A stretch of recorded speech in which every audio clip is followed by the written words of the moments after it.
Focus. Ideate. Innovate. Enable.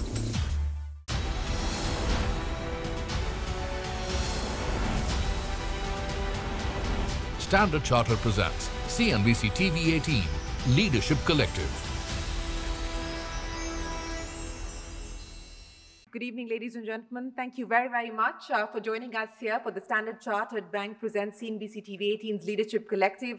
I am Shireen Bhan, the managing editor of CNBC-TV18. It is my privilege this evening to welcome you all here to our very first Leadership Collective for this year. This is a marquee property that we have created in partnership with Standard Chartered, and the idea of the Leadership Collective is to get government and industry to brainstorm and chart out a roadmap for change. This is a great time for the Indian economy. I don't think I need to say too much on that because the numbers at this point in time speak for the strength of the Indian economy and where the Indian economy finds itself, especially when we look at what's happening in the rest of the world. I want to welcome the Industries Minister of Tamil Nadu, Dr. T.R.B. Raja. Thank you very, very much for joining us here. Ladies and gentlemen, a big round of applause to the Minister. I know it's a busy time, but he has joined us this evening. And there's a reason why we decided to bring the Leadership Collective to the state of Tamil Nadu. It is a state that has always traditionally as well been ahead of national averages on many fronts. The state of Tamil Nadu is also trying to draw in foreign direct investment across a whole host of different sectors. Of course, the automobile sector has been one of the biggest traditional beneficiaries of foreign investment. And that is why we decided that when we talk about federal cooperativism or federal cooperation, it would be best for us to talk about that roadmap here in the state of Tamil Nadu. Ladies and gentlemen, without further ado, may I request the Minister to join us now and speak about the roadmap that his government is charting to leverage on the India opportunity and the Tamil Nadu opportunity. Thank you very much, sir. Thank you, Sharon. And thanks for having me here. I think India has tremendous opportunities, and I personally think this decade at least is India's, and more so Tamil Nadu. I'll get to that in a short while. What is a superpower? Is it about military might? Is it about financial might? Or is it about the kind of influence you have as a nation? That's something which we need to debate. But for me personally, and for my leader, and the ideology that we've all grown and built Tamil Nadu upon, for us being a superpower is about building super skilled people, right? But where do we look as a nation to become a superpower? I say we look within. India is a collective of many nations. India is a collective of states, a union of states. And I say we look within for a superpower called Tamil Nadu is here. Tamil Nadu in itself is a superpower, and I'll tell you why it is a superpower. We are leaders in electronics. We're number one in India. We are leaders in automotive components, automobile. We are the number one in India. We are leaders in textiles. We've been so for a long time, and we intend to stay there. And thankfully, if the union helps us with the cotton issues and all that, of course, for a longer time. Yes, competing with nations like Bangladesh is going to be an issue too. We are leaders in EV now. 68% of all the two-wheelers that roll out of registration offices in India have all been manufactured in Tamil Nadu, right? 68%, that's not a small number. We are leaders in emerging tech. Now, how did we get there? Because we concentrated on our roots. We concentrated on education. I think education is the basis upon which this country is definitely going to become a superpower, if not already. Where is that power going to come from? It's going to come completely from education, right? Education. And in united India. That is where I think our focus needs to be. We need to ensure quality, high value, high paying jobs and jobs for rural Tamil Nadu. How do we ensure rural Tamil Nadu, jobs for rural Tamil Nadu? We roll out policy like the non-leather footwear policy, where massive amounts of people have engaged. It's about 40,000 people in each factory. In Chennai, there are 40,000, and almost 95% of them are women. And no wonder in all the women workforce in India, 50% of them are from Tamil Nadu. 50%, can you imagine? That's equity. And that's why we are a superpower. Our super women make us a superpower. And I think India needs to learn from that too. Let's grow together, right? Let's grow. We've grown together as a state. We've built our districts. We've gone to each and every district. Now my chief minister says, as industries minister, he's asked me to go to every single district. We're taking growth to the nook and corner of Tamil Nadu. And I think as a nation, if we open up our eyes, and instead of looking for superpowers outside of India, learn from each state's inherent strength, build on it, work together as a nation. And I think the path to India being a superpower is much, much easier than anybody else could have thought of. We're going to get there very, very soon. Thank you for having me here. I'll see you soon in a different event very soon. Thank you. Cheers. Thank you so much. Ladies and gentlemen, a big round of applause for the Industries Minister. Appreciate you joining us here this evening and look forward to seeing you again very soon.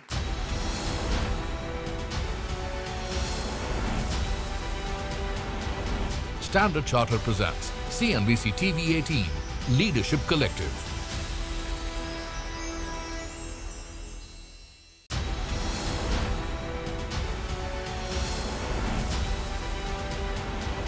Standard Chartered presents CNBC-TV18 Leadership Collective. The forum advanced with a thought-provoking panel discussion where industry leaders engaged in a profound exploration of the most pressing issues confronting the Indian economy today and charted a visionary course for progress. Ravi, let me start by asking you, we talked about some of the opportunities that present themselves. Let's start by talking about the India domestic opportunity today.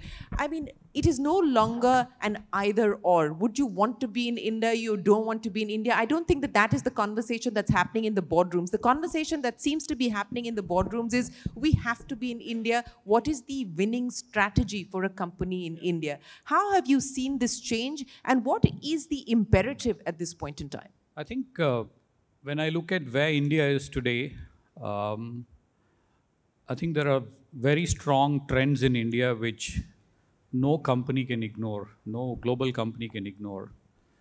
When you look at the demand driven by demographics, I think the discussion in the boardrooms are not about whether to be in India or not to be in India, is about how to be in India and get it right in India. Yeah. So we have actually, we are a family-run company. We are completing 90 years this year, and we have completed our 25th year in India. And in our two and a half decades of journey in India, we have followed a path which was always long-term. We never invest short-term in any country. And being a family-owned company, we invest for long-term.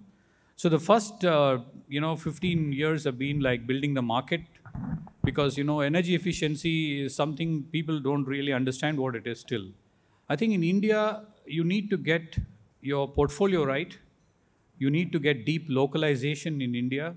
You can't just keep importing and selling in India. You need to really get to deep localization in India. And to get to deep localization in India, we did very differently from many companies. So from sales, we went to R&D. So we established competency in India, worked with universities. I mean, when we started in 2004 looking at hiring from universities, refrigeration was not even taught in any university. So we had to work with professors and lecturers and make them first get to understand the power of refrigeration, why refrigeration is important. We worked very closely with the universities. And after 10 to 15 years, we have actually built a very large ecosystem of students. So after you build R&D, you also need to build a supplier base. So it's a journey which you can't fix India overnight, actually. No. So we went from sales to R&D, engaged with universities, built the skills with stakeholders. And I think India is also very different when it comes to energy efficiency. I say this in my boardroom that India is a continent, it is not a country. And you need to really understand India. You know, ESG is also about keeping your supply chain shorter. Yeah. Your decarbonization goals are getting tougher. So I think everything fell in place for us. Now our big step is that we believe we can double our business every 3 years.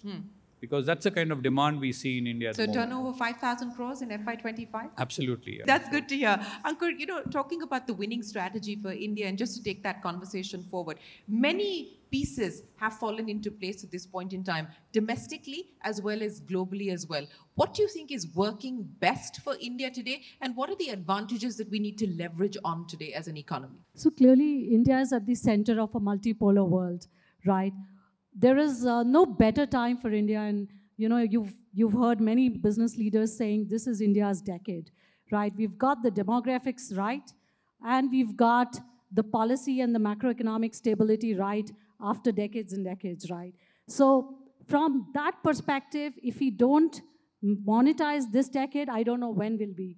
And at Standard Chartered, our forecast is that our GDP will double by the end of this decade to $6.5 trillion. And India will move to become an upper middle income economy, which means both a boost in domestic consumption as well as better opportunities from a globalization perspective. What's worked well, Shireen, clearly is the policy and the reforms, and I think the cooperative federalization that's working well, right? While the center is doing its bit in terms of policy, the states are seeing this as an opportunity, and in some sense, a competition between the states is really helping attract capital, and that needs to continue. I think what can be done more is increasing employment opportunities and increasing employability of people, right? Because that's important to the target of having deep localization. You can't do deep localization if you don't have your supply chain set. You can't have your supply chain set if you don't have good quality, stable labor available. And that's a massive opportunity that India cannot miss out on, given that we have 50 crores of working age population. So if this happens in terms of the per capita consumption actually goes up, right, you will have the household consumption numbers almost equal to India's GDP today, which means $3 trillion will be purely domestic consumption that will happen. So that's important for all the FMCG companies, the consumer durable companies, the two-wheelers, the electric vehicles. So India becomes a dual purpose economy, right? One for the domestic consumption and two, the export hub. Absolutely, and I want to talk about the export opportunity as well, but it also benefits you, Mr. Ilango, if you actually see the Indian economy grow and per capita consumption increase, because that is going to mean that there will be more need for oil and gas. But, you know, speaking of that, since we are talking about the opportunities, let's also address some of the challenges. You know, at this point in time, we've seen many regulatory changes being announced as far as the oil and gas sector is concerned. Does that make it challenging, and what signals do foreign investors particularly take away from the regulatory changes? You know, oil and gas require large amount of risk capital, which means it is not sufficient for the domestic sector alone to invest in such high risk capital.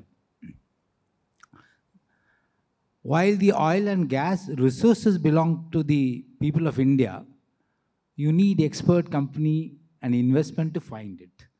And you need it from everywhere.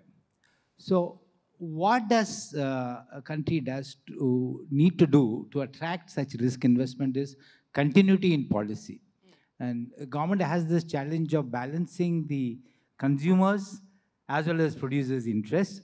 Therefore, it keeps changing or tweaking the policies, which doesn't send the right signals. But one of the interesting things that has happened recently is where the government has managed to turn a geopolitical challenge into a huge opportunity. I'm referring to the Russian-Ukraine crisis, which India handled so well that from virtually no oil import, Today we are importing close to 2 million barrels of Russian crude at a discounted price. We're able to process those crude oil and re-export to Europe. In the process, a lot of value addition occurs to the country as a whole. So how does a country manage to turn around a geopolitical challenge into opportunity? And the China Plus strategy is also falls into that category. I think good thing is the government is today is confident about its future, and it's able to turn challenges into opportunities. Yes, important points that you made there. So let me address the issue that Ankur raised as well, and we heard that from the minister as well. You know, what we are seeing in Tamil Nadu, what we're seeing in Telangana, what we're seeing in Gujarat, what we're seeing in some of these high-performing states is the fact that we've seen transformative change, both in terms of per capita as well as growth. But there are still large parts of the country which are not seeing similar kinds of growth. What do you think needs to be done at the state level? Because at the end of the day, licensing is done by the states. Permissions are granted by the states. So the ease of doing business is not just a union government issue. It's actually much more a state government issue. Yeah, I think, you know, as far as states are concerned, or even a country as a whole concerned, if you want to attract investment, then the fundamental requirement is, of course, being cost competitive. So if you're not going to be cost competitive, then, you know, you're not going to be produced there. And of course, you may not be able to also be competitive. Therefore, it's extremely important for the state to be competitive. And for which, of course, there are, of course, enabling provisions which have to be done by the state itself in terms of ease of doing business. I think some of the states, particularly Tamil Nadu, and of course some states like Gujarat, have done a commendable progress in terms of, I would say, ease of doing business. Apart from, as the minister said, it's also the labor. Yeah. The labor has to be competitive, and the labor has to be continuously skilled and upgraded. So the skilling becomes extremely important for every state to focus upon. And I think whichever states have focused on these type of improvements in terms of, I would say, ease of doing business, in terms of ensuring that the power is available at the right time, and of course in terms of skilling, have actually grown, notwithstanding probably some of the limitations they might be having. You know, I want to talk about one of the superpowers that the minister talked about, women. And this is one of the big aspects that often gets ignored. States like Tamil Nadu have actually done a much better job on that front. In fact, Tamil Nadu leads in the area of bringing women into the manufacturing space specifically. Ankur, I want to start by asking you, how do we unleash and unlock the power that women can bring to the economy? And this is no more a boardroom conversation, it's a shop floor conversation as well. So it's quite disappointing to see that there is only 26% female participation in the labor force, right, which is significantly below the global average. Leave aside the average of some of our peer countries. I was actually positively surprised when he said that 50% of the female labor force actually comes from Tamil Nadu. So clearly we have an example to emulate. I think it is not just upon the government, but it is also upon the private sector to go and invest in this. And I think we'll all have to do our bit in this, right? And I don't think we can expect only the state or the central government to do it unless the industry takes it from the forefront. It has to be a commitment that each one of us makes as industry, as the private sector. We do need to make that commitment to the cause. Closing comments from each of my panelists, and I'll start with you, sir. You know, I've heard every CEO at this point in time, the minister also spoke about it, Ankur spoke about it as well. Is this India's decade? Is this India's decade? Is this India's century? Is it the Asian century? How would you describe where we are today, and how would you like to describe the ambition or the aspiration that you have for the economy? So when you look at where India is, I think India is sitting at a very opportune moment, but this window is only for the next 5 years. So I think what is important for us to recognize is that how do we use this window for accelerating our manufacturing opportunity? I think that's the key thing for us actually, because this window is not going to be there for too long a period for us. So what do we do in the next 4 to 5 years is going to decide what will happen to this country in the next 2 decades. Ankur, next 5 years, that's the window of opportunity. What do we do to ensure that we don't miss the bus? And everyone focuses on the manufacturing side of the story, but the services engine has been an engine that has fired for us consistently, continues to fire for us consistently. How do we ensure that we don't ignore that? Hopefully the commercial model on the services industry is so well set that the private sector can continue to take that forward. I think the only thing the private sector needs to continue to do is invest in AI and some of the new areas of digitization so that we don't lose out to the rest of the world, right? But there's one more thing, Shireen, that I would like to add when we talk about India emerging as a superpower. We talked a lot about middle income going up. We talked a lot about manufacturing. I think the one thing we cannot afford to lose sight of is the income inequality and the disparity as well. The benefit or the turbocharging of the economy needs to lift up the entire population, right? And that cannot happen if public and private sector lose focus on spending on social infrastructure as much, right? So I hope when we become the superpower, it does not benefit a few, but a wider population. I couldn't agree more with you. Mr. Ilango, decade, century, which camp are you in? No, I believe that perception is reality. So everyone believes that this is India's decade, so it's going to be one. But what really fascinates me is the fact that there are 500 million people below 20 years of age. That statistics really is very powerful because these 500 million people of Indians are going to be much more educated than the previous ever 500 million Indians as such. I think that gives the hope. Mohan, I'm going to give you the final say. Yeah. What makes you most optimistic and most confident about the Indian To my mind, I would like to say confidently, this is India's decade. Why I'm saying this, to my mind, the corporate balance sheets have been completely deleveraged to a great extent. Banks are, of course, in a very, very strong position to lend. I think she's looking for companies to lend. I don't know whether enough companies are there to borrow. More competition than we want. That much, that I don't know. We don't even have that many banks, Anku. What are you talking about? Ask us. And most importantly, government resources are very strong. So if we are able to, let's say, continue this measure, give the same push momentum as we spoke about, not only just in terms of investment, but in terms of skilling, in terms of infrastructure, etc., I think we are sure to grow in the years to come. Well, there is consensus, ladies and gentlemen. We have got a lot in place at this point in time to ensure that this is, in fact, India's decade.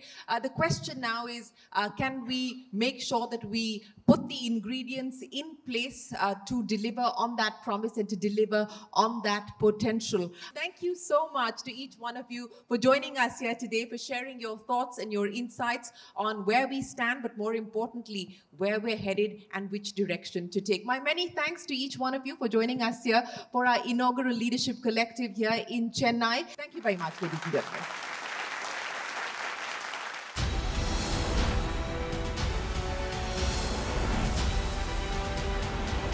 Standard Chartered presents CNBC-TV18 Leadership Collective.